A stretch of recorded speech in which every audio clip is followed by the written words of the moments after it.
Should we just start? We can just start. Yeah. Okay. I feel like we talk pretty We already have a conversation. naturally. Yeah. I feel like we were talking too much before we started recording. know, but I knew. Yeah, I in the car. I was like, Shut up. Wait, before we. But this is Hannah. This is my friend Hannah. We've known each other for like a little over a year now. I think. like a year and a half. Well, no, it's been like 2 years almost. Okay. Because I moved out of Woodstock. Okay, it's like a year, almost 2 years. Yeah, like a year almost and a half. 2 years, something. I don't know. We know each other. Yeah. Kind of. And I forgot what else I was gonna say, to be honest. Anyway, it doesn't matter. So this is Hannah. She's a friend of mine.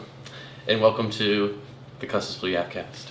I never really even say that. We were talking about Dino Nuggies, and I was saying that I don't eat Dino Nuggies anymore because last time, like, we hang out like once every like 3 months. Yeah. And which is fun because then we have lots to talk about. Yeah. What would we talk about if we hung out all the time? I'm sure that we would find something to I'm talk sure about. We'd find something. But it will be more like complaining, probably. Yeah. We would just have a lot more things to complain about. I agree, yeah. Which we already have a lot to complain. No, I'm just kidding. Well, we complain a lot to each other, but that's just because sometimes it's good to get it out.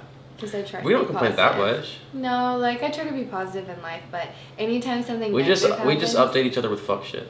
Yeah, exactly. Like all the crazy shit that happened in the past 3 months. So it ends up being like complaining, but we don't complain all the time. We just I'm not gonna be like, oh yeah, I went and like something like really if something really cool happened, I would tell you, but I'm not gonna tell you about like everything I'm thankful for. I'm gonna be like, yeah, that one bitch was. Do you feel like a hassle? Do you have a lot of things to be thankful for? Yeah, actually, yesterday I've been kind of in a weird mood with all of the rain. Like, I like the rain, but it gets to a point where I'm like, okay, this is too much. And I was feeling weird yesterday, so I sat down on my notes app and I was like listing out all the things I really like right now. And once I started writing, it just was like, there was so much stuff. Like, I had to keep picking up my phone and putting more things that I was thinking of. And I was like, oh, I'm actually, of things I really like in life right now. Like, all the things I'm into right now, like my ins for being halfway through 2025. Yeah, I feel like if I were to like start writing things down, there's so many things that I feel like I should be grateful for, and I am, but I feel like right now I have like a disconnect on my like gratefulness things. Start writing stuff down. Because that made me feel better yesterday. I almost started like kind of wanting to pray again, but not even like I'm not like Christian, so it wouldn't be like it wouldn't. But I have thought about wanting to pray more, and I've wanted to like give thanks like before I eat, but I just forget every time. In my head I'm like, I want to start giving thanks, and then I forget every time. Well, I was talking to my mom earlier today because I was telling her that I've just always struggled with having bad dreams, and like I don't even watch anything when I go to bed. I just have like a very active like imagination, I think, and it manifests when I'm sleeping. A negative active? A negative active imagination. It's always been that way since I was a kid. I was afraid of sloths as a kid because I imagined they'll slowly come towards you forever. Yes, and you're just like it's you can just really, walk away. Yeah, it's dragged out fear though. It's like it would last forever. Yeah. But anyway, and she was telling me that she was like, she always used to have bad dreams until she started praying like before bed, and like she was like super religious then. She's not so much now, but she still prays all the time because like it doesn't like whatever you believe in, you can still pray even if you think that the only person hearing you is you, because you're still saying what you want to happen out loud. Like you're still like reaffirming and reassuring yourself, even if it's only you that hears it. So she said that was the only thing that ever helped her.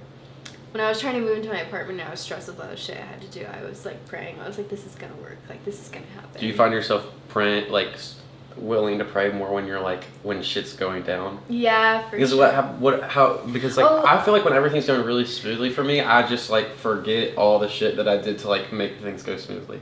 Yeah. Because I'm just like, what to do? I feel good. Yeah. Well, if like I'm in like a tough situation and then like it gets better, I'm like, oh, thank you. Like whoever is up there, thank you. Like I do also say thank you. There was a time, not that long ago, I was working this fuck ass job where I was having to go to Costco. It was like I was working for a company that does advertising and marketing for other big companies. Yeah. So they operate through Costco, but I wasn't an employee of Costco. I was an employee of this company who works for other companies. So that was Costco contracted by Costco. Yeah. So I was on like the jacuzzi campaign or whatever, and I was having to just like stand in Costco like at the end when people are trying to leave and like be like, do you need a new like bath or shower upgrades for like 8 hours a day? And my phone was gonna die and I didn't have a way to charge it, and I didn't know where I was because I was at some random Costco like an hour and a half away, and I was trying to get home and I didn't know how to get home, and so my phone was on like 1% and I didn't have a charger. And I was like, please, I was like, I'm just gonna pray because there's literally nothing else to do. Like, I'm gonna be lost, and I don't want to have to go to like a racetrack like near Atlanta like by myself at night. So I was just like praying. I was like, please just let me get home. Like, please. My phone did not move from 1%. Like, I was able to use the navigation for 45 minutes, and then as soon as I knew where I was, my phone died. It's like weird shit like that happens to me all the time, where it's like I don't believe in like the Christian God, or like I don't follow any organized religion because that's like whole another conversation. But I like I think there's something like angel guides and like all that stuff. I feel similar. I don't feel like as connected to spirituality as I used to. Like, I mean, like, but when I like my concept of God isn't like the Christian's concept of it, like being this dude. Mine's just more like, it's like just kind of like a presence, like an energy that's there. Yeah. Well, I was talking about this with my dad, because he works for a church, and like he was the one that was super like not pushy, but like really wanted my sisters and I to like go to church and be like really serious about like Jesus and God, and like he would read us Bible stories every night, and like it was always my dad who was super into it. And even now lately he is like trying to get out of the church that he's in. He wants to do different things. He wants to find a church like closer to Atlanta that's like a little bit more progressive, and he has just kind of like changed his idea about a lot of things. And he kind of now his perspective is like there's so many different religions, but they all have like things in common, which is like to love your neighbors and to just like be the best version of yourself that you can be, by like being kind to people and giving back to the community, and like that kind of stuff. And so he's like, that's has to be the most important thing, because that's in all the religions. Doesn't matter which, you know. Yeah, I think a lot of different religions like coincide, but I do like the loving like parts of Christianity, like the Christian principles that are loving and community wise. And like the acceptance part of like Christianity, like, or like the sects where like people actually like lean towards that. So I guess the more progressive ones, I do like enjoy and think that like those Christians are like some of the best people. They're like some of the best people out there. Christianity in theory is like an amazing thing, but it's the same as like communism. Communism in theory is like cool, like that's awesome. Everybody just shares. But when you put in free will, it's like when you put in humans. When you put in free will for anything, it's just there's gonna be people that fuck it up for everybody else. That's just how people always be fucking stuff up for everyone else. Wait, so I want to say, so when you were younger, you grew up in I'm obviously like a more Christian household because your dad was and that like to my memory kind of turned you off of Christianity in a way. What parts of Christianity turned you like away? It wasn't even necessarily my parents that like turned me off of it. I think it was just like the church in general, and I just had a lot of questions, and my parents and my pastor were always good about like ask as many questions as possible. Like God likes it when you have questions and are curious and like doubt him, because it gives him a chance to like prove himself. Like they were those kind of Christians, so they weren't like don't ask questions, like shut up, sit down, but it just was always like weird to me, like women, like wives submit to your husbands. I was just like 8 years old thinking like I'm never doing that. Like sorry, no, I'm literally not doing that. And just like certain things, because and like like I don't mean this as any offense to my dad, because he's like amazing, he's like the best dad I could ever ask for, but very much my mom is the head of the household. Like, and I feel like it may be that way for a lot of people, like their moms kind of call the shots, and like I have a lot of strong women in my family, like my mom has been in school forever. She's like working towards getting her PhD so she can be a professor. My grandmother was an ER nurse for a long time. Yeah. She has her PhD in nursing, and now she is a professor. Just like all the women in my family are very educated, very strong, very independent. Mm-hmm. And then like my grandfather does whatever my grandma says and like waits on her hand and foot, and same with my dad. And then I got into the real world and was like hearing things at church and like hearing things that kind of like disagreed with what I thought the natural balance of life was, which was that like everyone listens to me, bitch. Yes. I was confused. So I was like, wait, this is not what I thought. And now I realize it's like an equal partnership, but it was like confusing for me as a kid. And then like my parents were super strict, and I just was like not into all the rules. Like I want to be a good person because I want to be a good person, not because like someone's telling me to. Yeah. My mom and my sister, the women in my life, like in my family and stuff, are pretty like strong women. And my dad kind of just is like whatever mom says. So it's definitely. I mean, he's actually gotten better at like kind of balancing it out these days. Same with my dad. But like when we were younger, it was like whatever mom says, kind of. You know what I'm saying?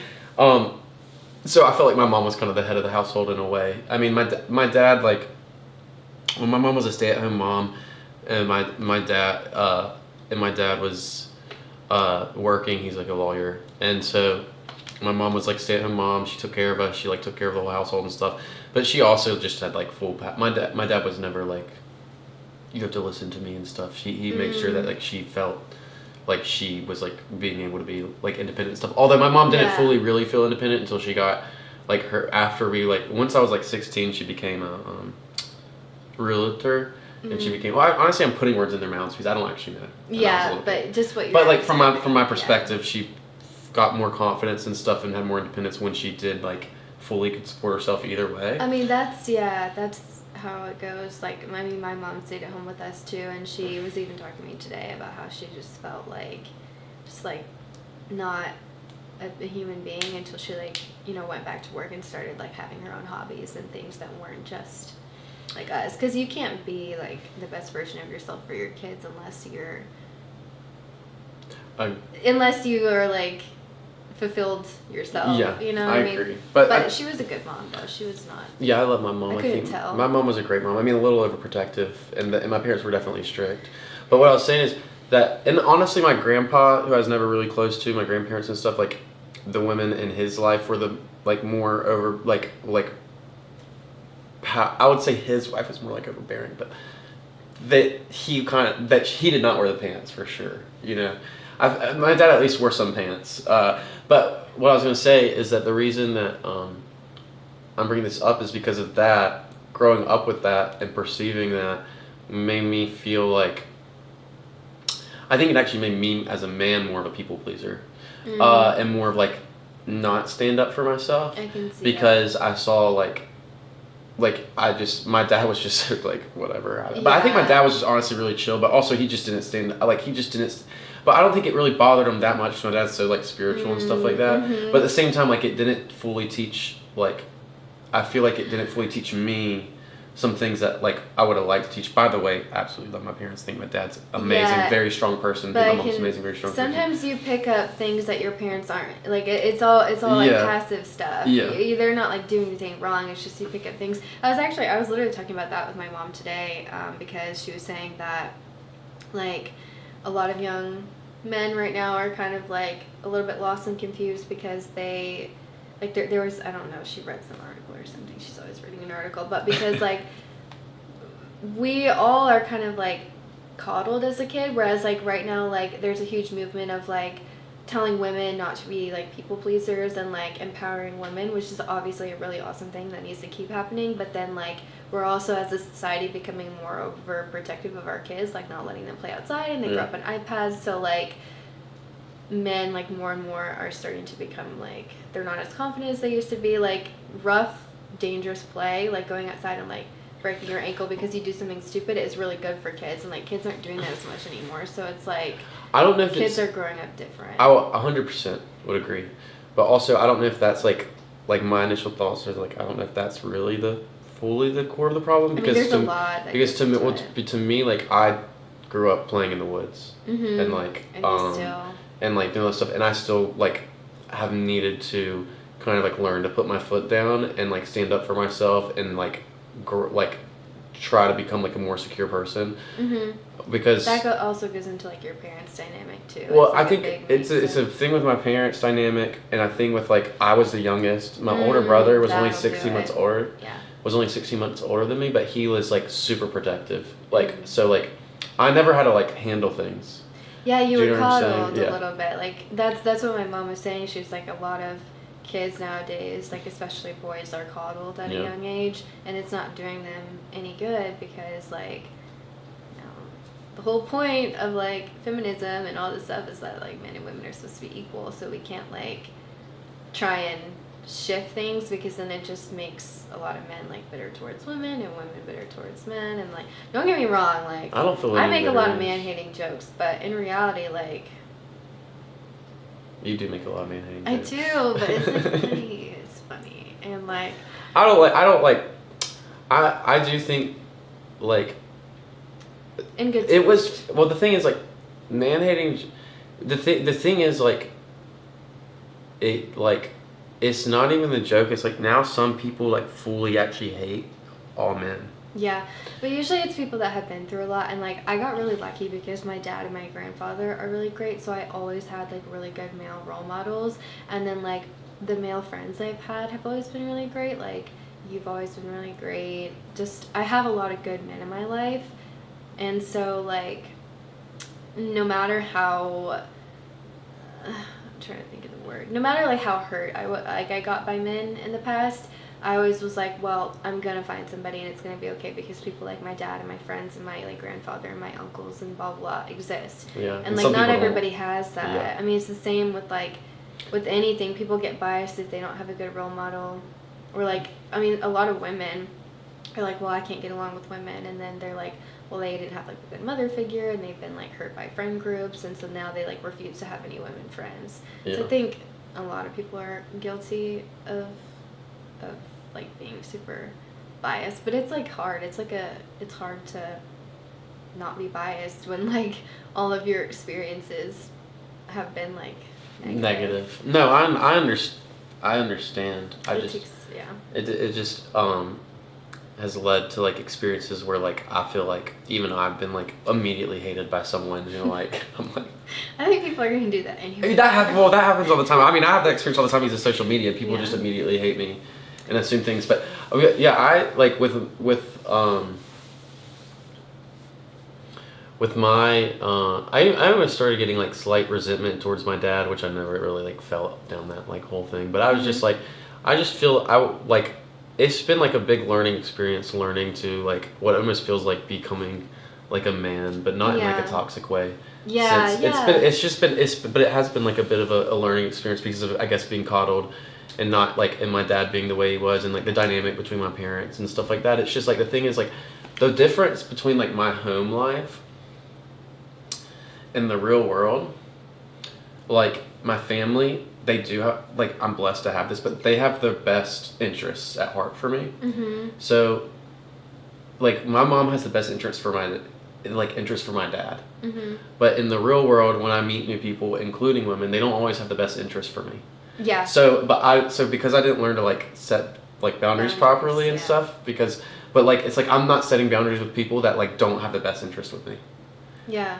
But that was like I think that was the biggest shock from going from like my home life and like being in Macon to going into the real world. Yeah. And it's taken me years to like fully internalize like people like aren't like, not everyone is like sunshine and rainbows. Like, what the hell is that about? Like, I grew up watching My Little Pony, and now I'm like, not everything is friendship and magic. Yeah, why are people like, Yeah. So and some people like, they don't have like, and some people, the hardest people to protect yourself from, in my mind, are the people that like, they don't even know that like what they're doing. They don't even know, like, they don't even know.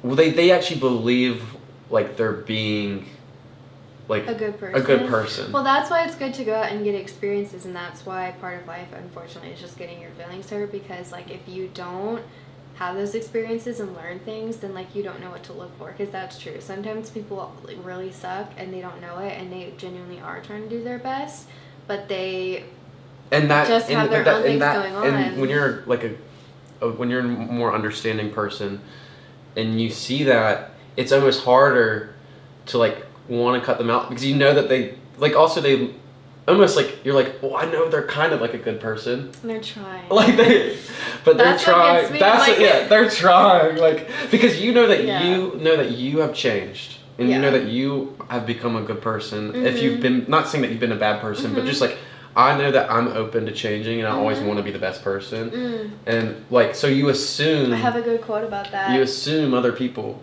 I have a really good quote about that. Do you want to say your quote? Yes. I saw something, and it was like, the potential you see in other people is not reality. That's what you would do if you were in their situation. Like, just because you see potential in somebody, that doesn't mean that's reality and that's what's going to happen. That's just what you would do in their situation, because you're probably a little bit more healed, maybe a little bit more stable than that person if you are just waiting for them to meet their potential. So that's just something to think about. No, that's a fact. And I think if people are listening to this, that's something that you should probably just rewind and listen to again. Because it is taking me, I'm still learning that. I don't think we'll ever stop, you know? Yeah. That's something that I really need to internalize. That's like, a lot of times, like, I'm just, like, when it comes down to it, I'm like, I would never do that to you. I would never, and I and I can't even come to terms with that they did that, like, on purpose. Yeah, but like, I also would never, let me think of something like normal I would never do. Like, I would probably never wear polka dots, and some people love wearing polka dots. So it's just like, everybody's different, and sometimes people do something with good intentions, and it's just like a really shitty thing. Yeah. Or they just like don't care, like they're not thinking that far ahead. Yeah. And so like, you can get stuck in like, well, I would have never done that to them, because there's a lot of things I wouldn't do that other people do, and like they're not wearing polka dots because they want to like upset people. They just like, everyone's different. So I don't know. I'm also just kind of like at a place in my life where I'm just like, I know, I definitely noticed that you've found a place in your life where you're feeling like you're getting more, I think that you've like getting peace, you've gotten more confident. You've gotten more confident with yourself and your life, and you just seem to be pretty like chill and easygoing. One thing that I've really enjoyed about being friends with Hannah is I've never felt like pressured to be friends, as in like in a certain way. Like, she's never forced me to act or like be like a certain way to maintain this friendship. Like, which is something that I really appreciate, because I think as we get older, we just have like people have different lives and stuff like that, and knowing that I can have like a friend where I don't have to like text me. Do all the I don't need to pretend to be a friend, like be what people say is like, I can just be a friend. We just know each other. Because I'm the same way, because like, I can't do like pressurous friendships, because I get busy and like I have stuff going on, and like if I'm like having a bad day and I just like don't want to go out, then I don't want to like not be invited out next time because I said no this time, or just like all that stuff stresses me out. Like, all my friends are like that, where I'm like, I see them like once a month, maybe more time in between, like we catch up, and like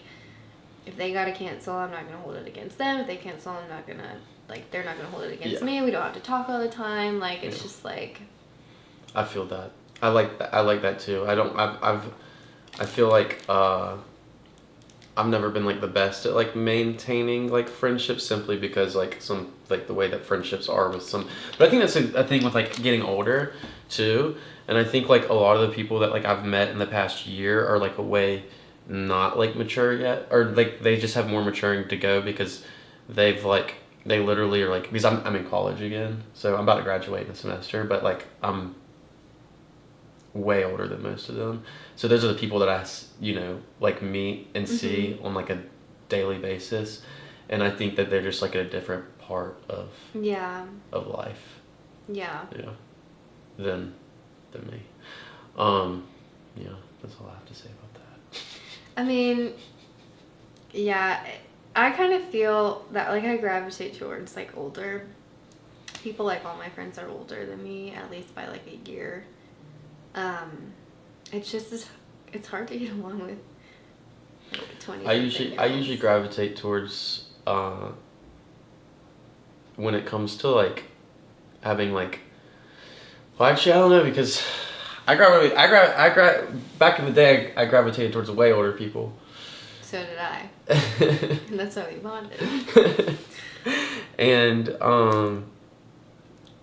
yeah, we had, like, a very similar, I feel like, life. I was going to say this earlier, and I forgot to, but, like, we both kind of got thrown into life really quick. yeah. And, it made us, I feel like we're on the same maturity level, even though a lot of things about us are, like, different. We're, like, kind of...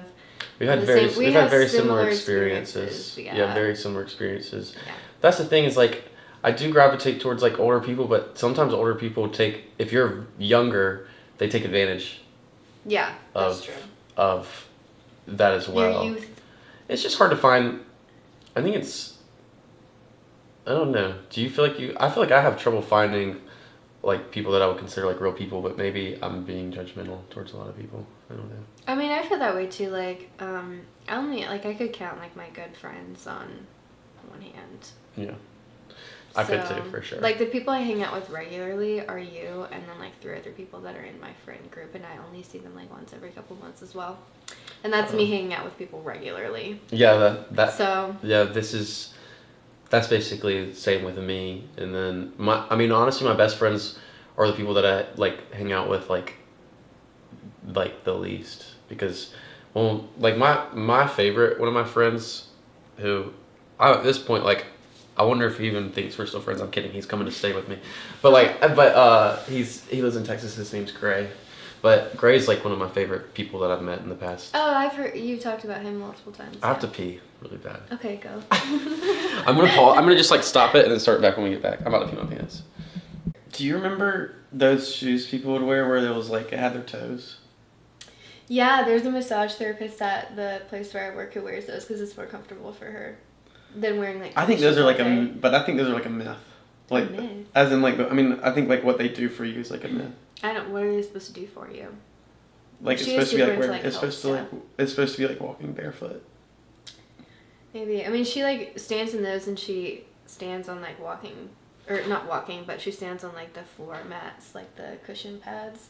She never complains about, like, her body hurting, and the rest of them do. So maybe something she's doing. Maybe I should get some of those, and that should be my style. She's really fun to talk to. She's like you'll tell her something is, like, wrong, and she'll know what to do. Like, she was talking about a good way to get your body, like, more immune to pollen is to eat honey from, like, bees that are native to your area, because that honey is made with the pollen that the bees in this area are, like, carrying, you know?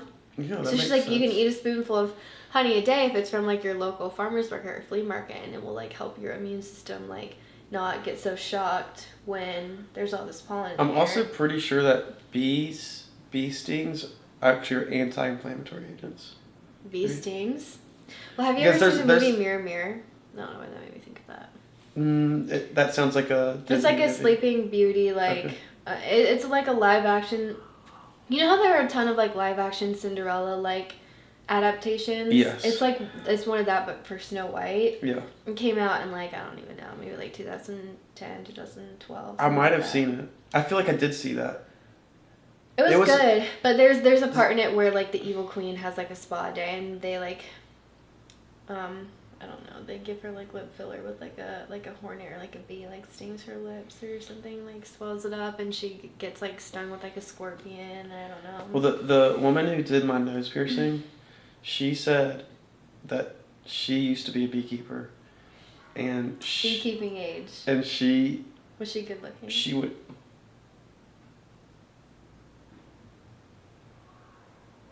She had a very good soul. Yes. And she said, and she said that she would, like, let it sting. But doesn't that kill it? She was an evil beekeeper. No, well, that's the thing. No, I don't know how it works, okay, but she let herself get stung a bunch of times, and she said it was great for an inflammation. And because in my mind, I'm like, when you get stung, it inflames. Yeah. Well. But I guess it also anti-flames. Well, I don't know if it like inflames, because when you get stung by a bee, does it leave you swollen after, or is that only if you're allergic? Because I know it hurts to get stung, but like what happens to your skin after? Because I've seen someone get swollen after like mosquito bites, but I don't really know. I can't remember. I haven't been stung by a bee since I was like 11. I've only been stung by a bee once, and it was on my face, and I don't remember it getting red. I remember one time I got stung in my face. I remember it vividly. I was like literally like 11, and I picked up this like thing that was like a ball, like it was a leaf ball. Okay. It looked like, and it like off the ground. I was like in North Carolina. It's like a ball, but it was like, seemed like it was made of like leaves, and I cracked it open, and a fucking. It was like a nest. It was like but only one. There's only one thing in it, and it flew out and just stung me right in the face. It was a one-bedroom apartment. It was a one-bedroom apartment for a fucking bee, or maybe it was just like a hornet or something. I have no idea what it was, but it stung me right in the face. Well, I hate to say this, but what the hell is a leaf ball? I don't know, but like I don't know what it is, but I just found this thing on the ground, and it was like as delicate as it felt like, and was as delicate as like a leaf, but it was like a ball. It was like And I was 11. Yeah. And it happens. I just picked it up, and I was like, "Holy shit, this looks so cool!" And I opened it, and my face got smacked. Well, have you seen that video of that kid that stepped on a wasp, and he's like, "I've been stung by a wasp.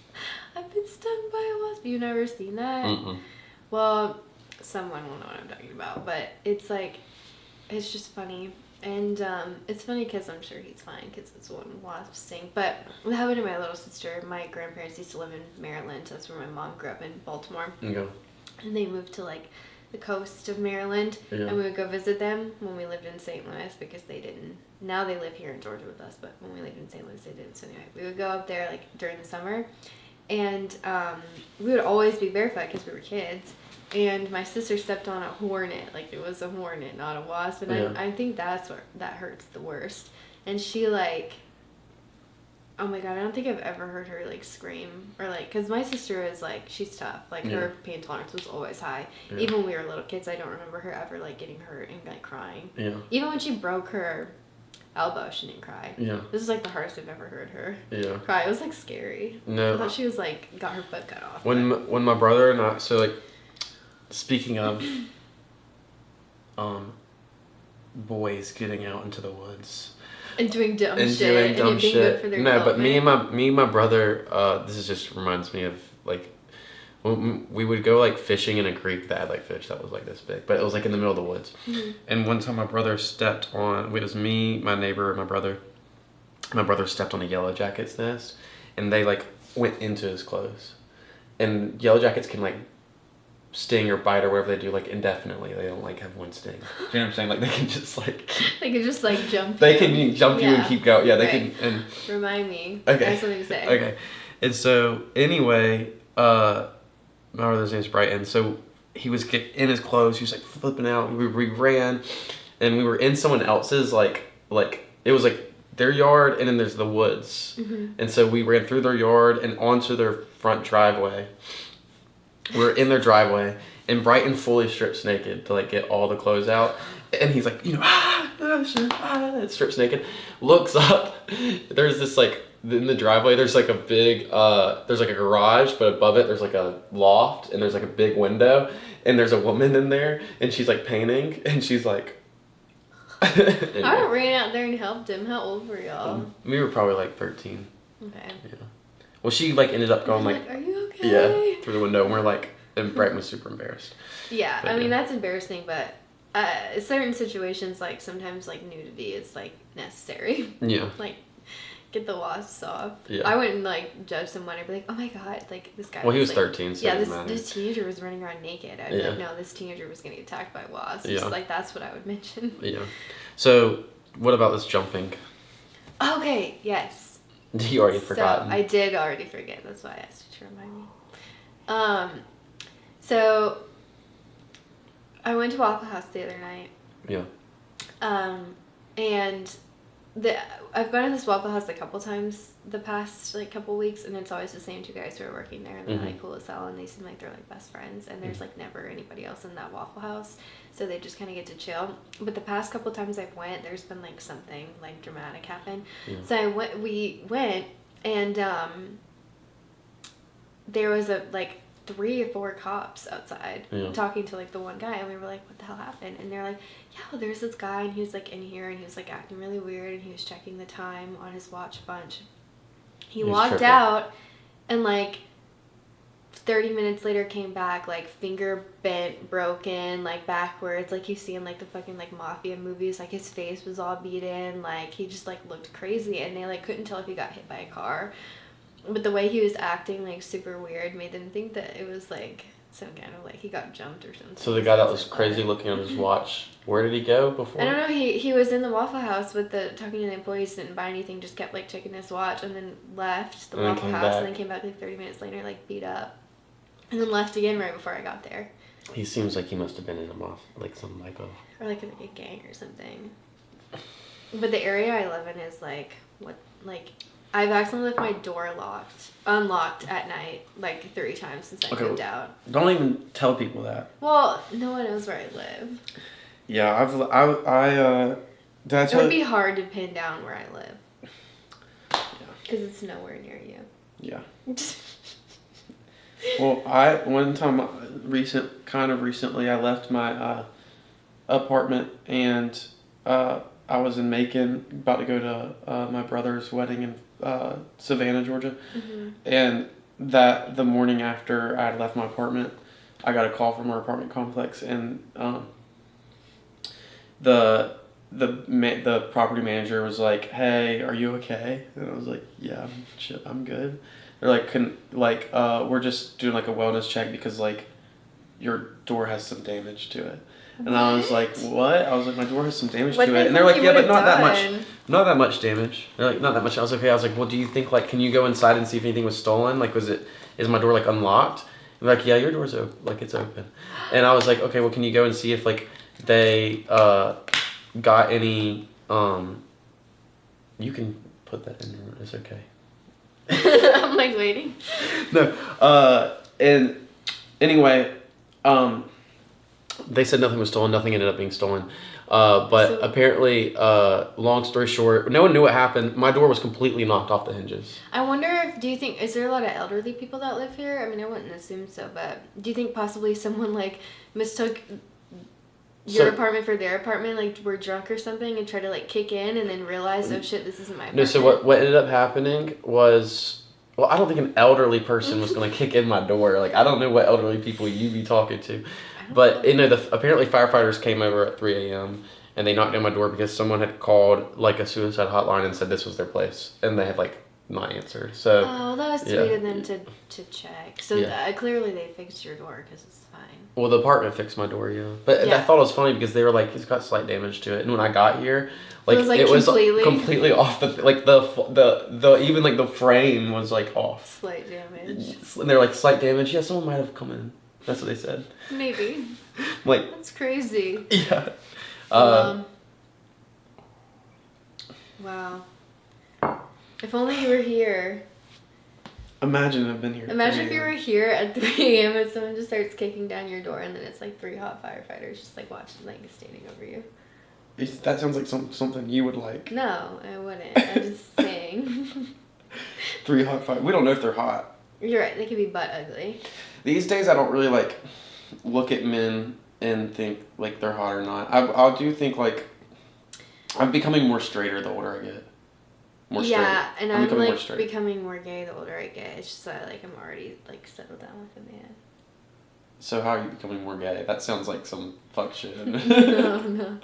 Like right before, okay, because so the story is that we were together, my man and I, for like. You wouldn't know because I didn't know you then. We were together for like a year, maybe a little bit longer. We broke up for like 6 months, and then we got back together, and now we've been back together for like a year. I knew she was going to get back together with him. And in that time we were broken up, I did a lot of gay stuff. I did. That just sounded funny for some reason. Yeah. I did a lot of gay things. You got bit. I did. I got bit. He knows about that story. He thinks it's so funny. I was like, I don't know what I was doing when we weren't together. You have to come back. Yeah, but I remember when she was like telling me that she was like her ex texted her and she was texting him that and sounds bad. Well, yeah, but I was like, y'all are gonna get back together, and you were like, no, you were like, no, like I'm just like we're just talking and stuff, and I was like, you're checking your phone like multiple times, like. Yeah. Trying to see if he's texted you. Yeah, it's down bad. And then, yeah, you were down bad. And you're like, oh, no. I was like, you're going to get back together. And then like a month later, I was like, guess what? We're back together. And you're like, I fucking do it. I feel like I caught up everything. You did. Every time you told me about something. Yeah. Because we were friends, like, pretty much the whole time me and him were broken up. And any stupid decision I was going to make, you knew I was going to make before I made it. I know, because I've been there. And I would tell you. Yeah. And you're like, no, not going to happen. And then a week later, it happened. Well, a lot of it was like I knew it was gonna happen too. I knew you knew it was gonna happen, but you were lying to me. But you didn't even know you. So shame. No, I knew it was gonna happen, and I knew that you knew it was gonna happen. But I knew that you weren't like admitting that you knew it was gonna happen, like even to yourself. Like you knew it was gonna happen, but you weren't fully like embracing the fact that it was gonna happen. Shame is a powerful thing. Yeah, it is a powerful thing. And maybe if I would have been more open to feeling shameful, I wouldn't have done some of this. I didn't do anything that bad. I know you didn't do anything that bad, but a lot of shame comes from, Christianity has a lot of shame. Yeah, it's like, I mean, some of the things I've done are just like not smart, like stupid, like I could have gotten hurt. But like, no, I'm not talking about like when we knew each other, but just like all throughout my life. So like you do need to be careful in the realm of like love and like relationships and like sex and all those things. But there is a lot of shame that comes from Christianity. Some of it is like a healthy like be careful because like you don't know like what's going on with people down there. Like you could get an STD or you could get hurt or you could get like manipulated, and like having sex with someone does attach you to them whether you like it or not. And like a lot of people like sometimes you can like be friends after, but there's like a lot of times where that doesn't work and like one person gets their feelings hurt. So it's like you do have to be careful, but you shouldn't be like shameful of your sexuality. I was literally talking about that with my mom this morning. Like I'm at a point where I'm like having conversations with my mom about like being comfortable in your sexuality. Yeah. She's great. She's my best friend. I haven't had many conversations with my mom about my sexuality, although I am a dude. Because I know we've both like experimented and like, you know, had different types of partners and found out, but you can't find out what you don't like if you don't do it. I agree. That's a fact. Yeah, I say I'm trisexual. Try everything once. Try everything once. Almost everything. There's a couple things I won't try. There is a few things that I won't try. But I think like when I first because when I turned 18, I just needed to like. I was very confused because like I lived in like I'm just thinking. When I turned 18, I was like, all right, I'm coming for everyone's dad. And it was like I did not sleep with anybody's dad. But it was a thought I had in my head. And then I met the lovely man I'm with now. And he is the same age as me. But I have made bad... Oh, and I have a funny story to tell you about older men after you finish your story. Okay. So when I was 18, I think I grew up... Okay, so when I was like 17 and stuff, I started smoking a bunch of weed. And just like doing a bunch of psychedelics and stuff, I think. And I just was like, and really just doing like anything other than like heroin and meth. So, yeah. Not heroin and meth. Yeah, I didn't do those things. No. And it doesn't matter. Okay. But, I don't know if on YouTube if you name substances, like it fucks you over or not. We could also bleep it. That's what I'm saying. I'm probably gonna bleep the. Yeah. Other than hard drugs. Yes. But anyway, I don't know what even classifies as hard drugs, other than the hardest drugs. I don't know. I've done everything except for, we could probably use code words, H and ice. I've done everything except for H and ice. Me too. And so, anyway, it doesn't matter. But, you know what? I don't even know why. Okay, just being high also reminded me of things. But anyway, it doesn't matter. So, I was very confused because I grew up in the Bible Belt with a bunch of very, like, masculine, some toxic, some not toxic, but masculine energies, a lot of toxically masculine energies, and or just a lot of guys growing up and just trying to be like macho. Just trying to like just insecure people trying to become secure and just growing up and stuff. But and I think a lot of people wanted to bring me down because like I was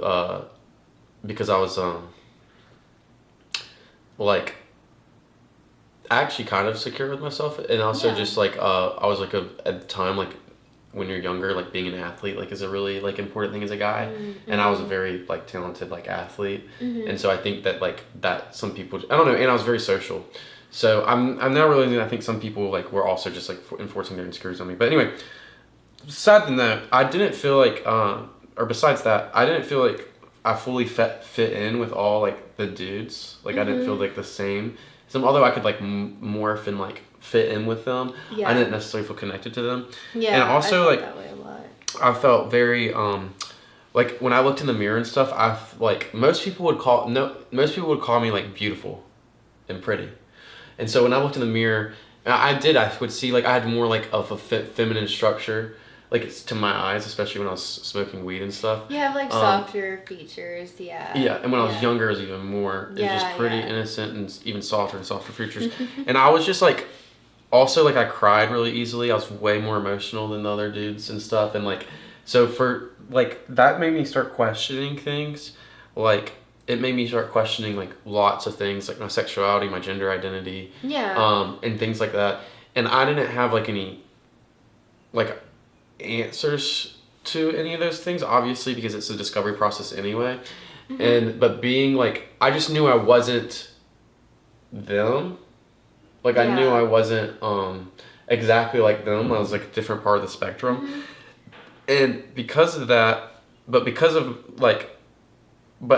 I didn't realize there's more definition to being masculine. Yeah, like that's what I was gonna say, and I bet you grew up and realized that those things are what make you truly masculine, is being able to like be, I think whether or not like you're trying to be feminine or masculine, being in tune with your emotions is a big part of both being feminine and masculine, because like if you're denying your emotions, then like becoming a robot, that just makes you less of a person, no matter what kind of person you're trying to be. And I think that like real men like I still sometimes feel like I'm trying to like garner more of like a masculinity thing. Like I still feel like I'm like going into that role. But I would say you are like masculine, because I think that people who are masculine are like truly masculine, or like are secure enough in themselves to like do things that are stereotypically feminine. Because I think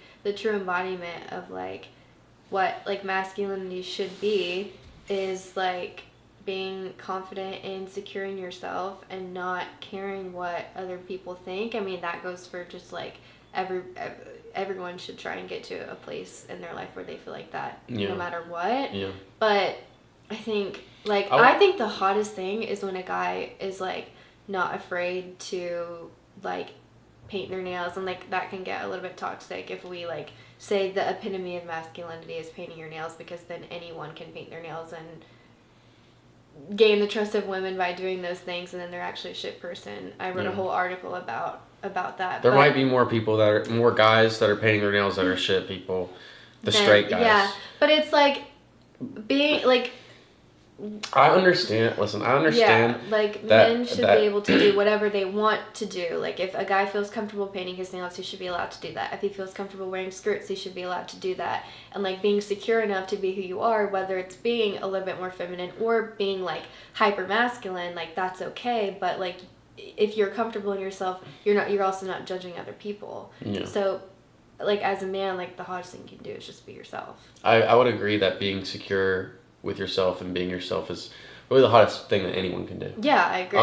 But at the time, I didn't have I only saw one definition of what a man was, and I didn't feel like I fit in that definition, which made me question a lot of things.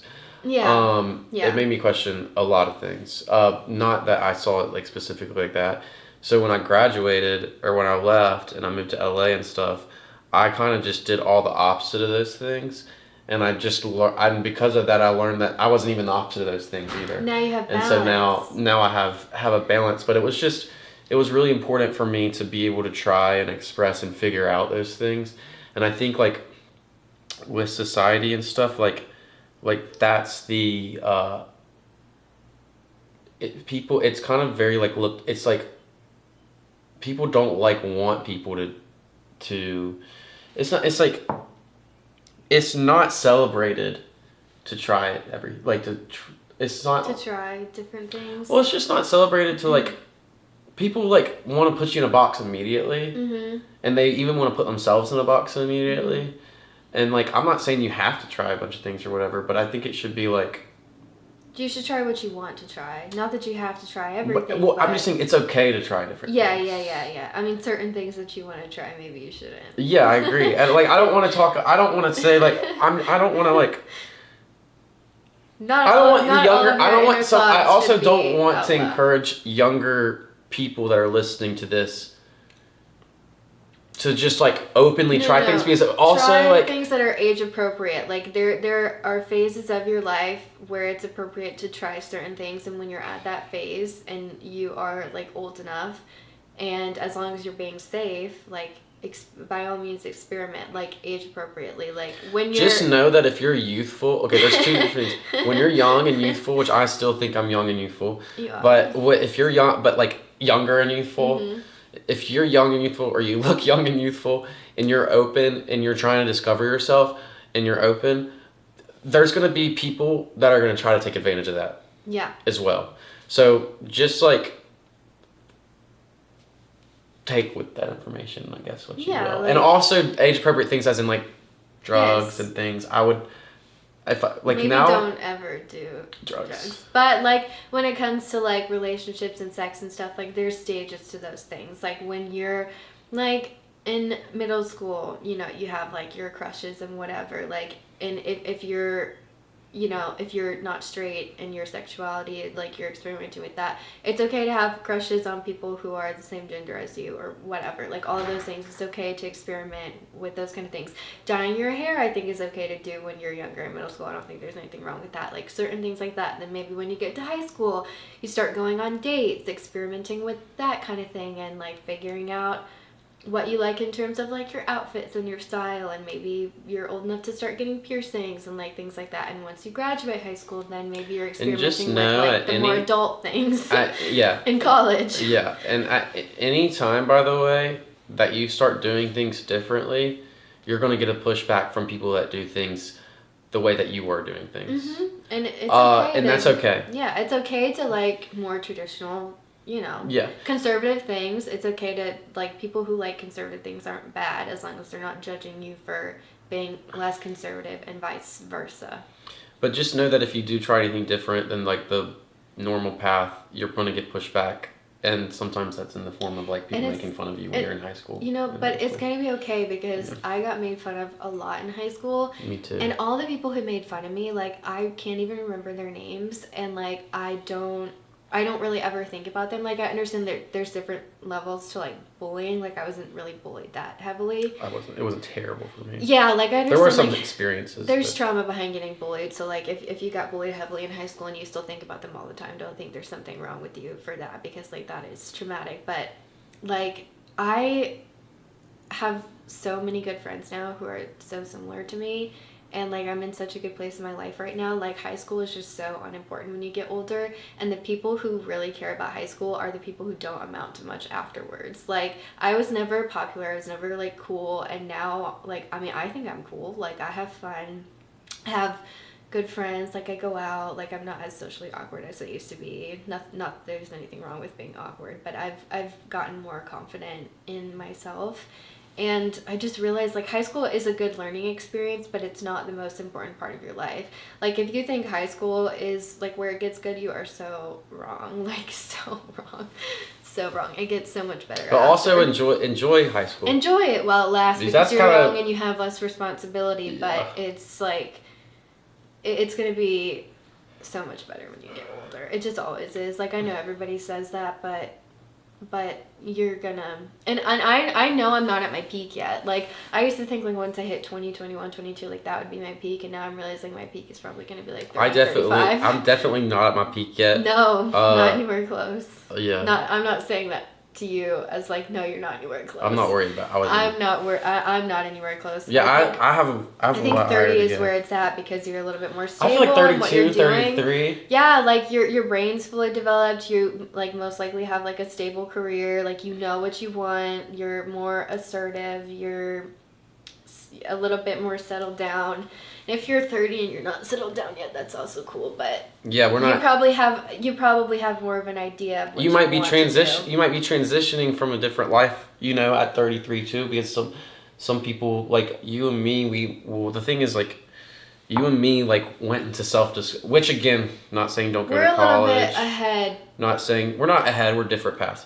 But listen, not saying don't go to college. Not saying not to whatever. I'm actually in college now, but. And I didn't go to college yet, so. So, but we've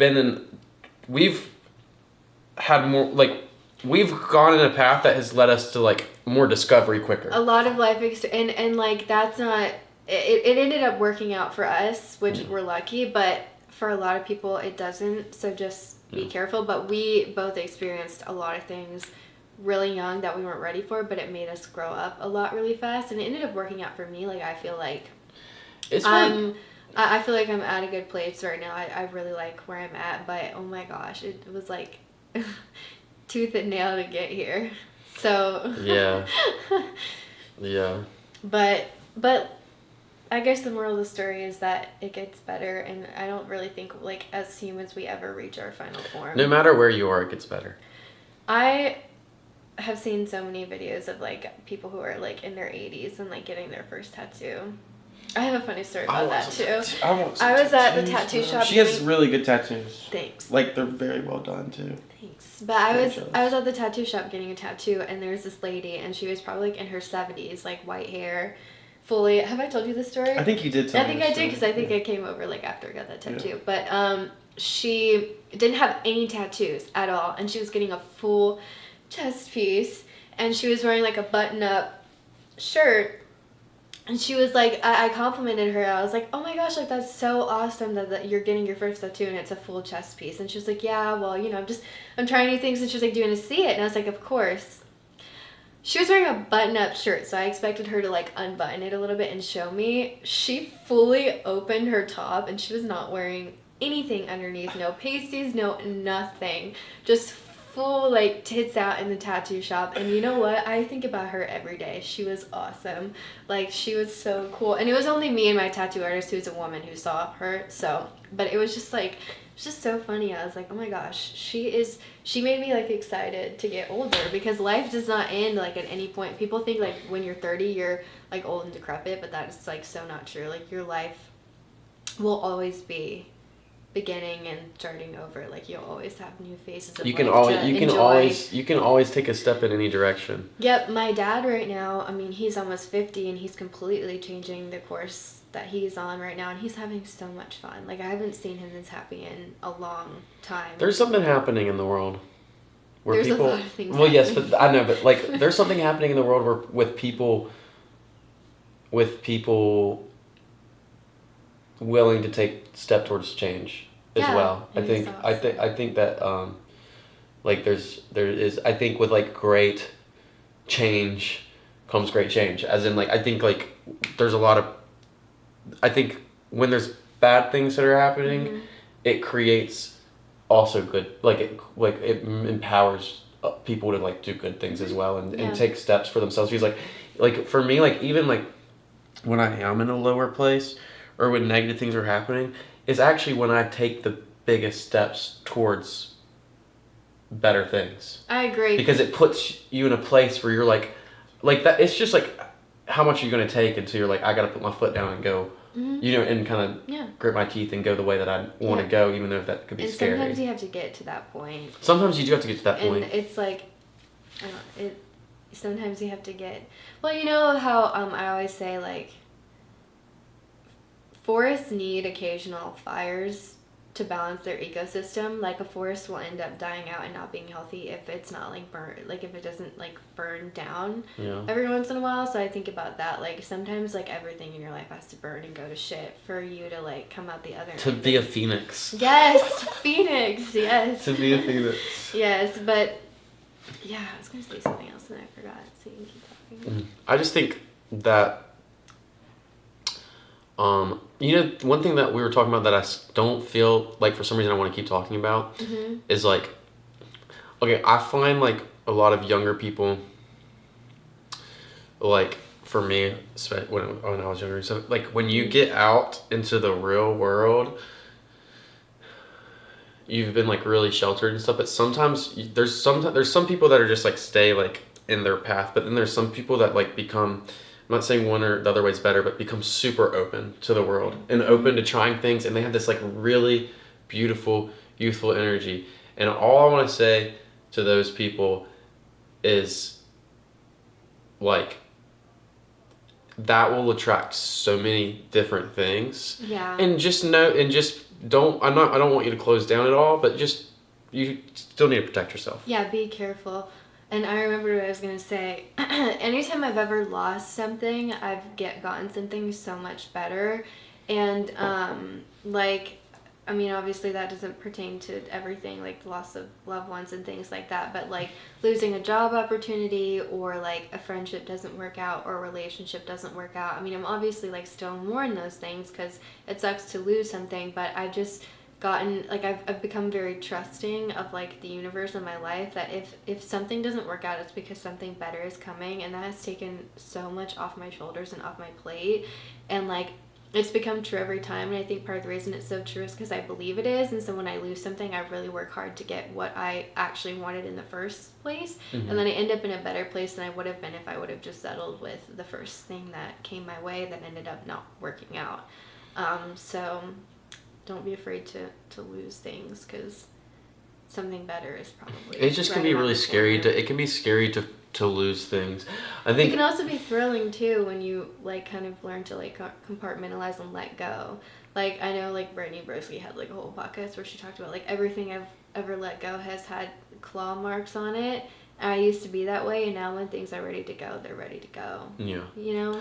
As I've gotten older, I've gotten way better at like letting go of things that I need to let go of. Because life is constantly changing, and like, you know that quote where it's like, you can go back to the past, but nobody and nothing will be there. Like, you can constantly, like, I feel nostalgic all the time. Like, I'm like, I miss that part of my life. What?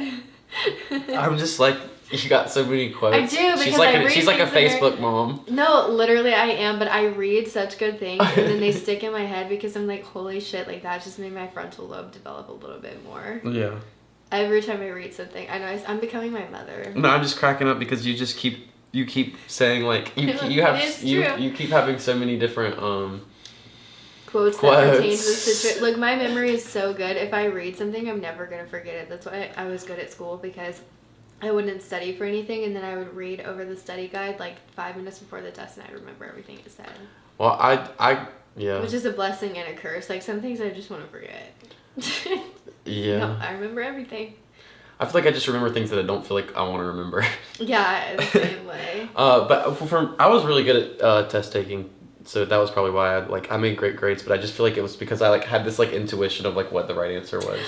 Oh my God, I literally, when I was a kid and I like was going to church and believed in God and stuff, if I didn't know the answer to a question on my test, I would just like take my pencil and I would close my eyes and I would be like, please God, show me the right answer. And I'd put the pencil down, and whatever answer it went on, I'd just circle it. And I passed every test, so I don't know.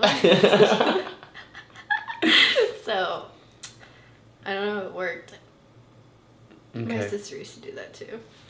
You want to wrap this up? Mm-hmm. Yeah. Okay. Guys, thanks for listening. Yeah, we talked about just like life, I guess. Yeah, we did. Everything's gonna be fine. Everything's gonna be A-okay. I'm happy that you're here. Baddies drink water, as in drink some water. Even though I was just drinking coffee.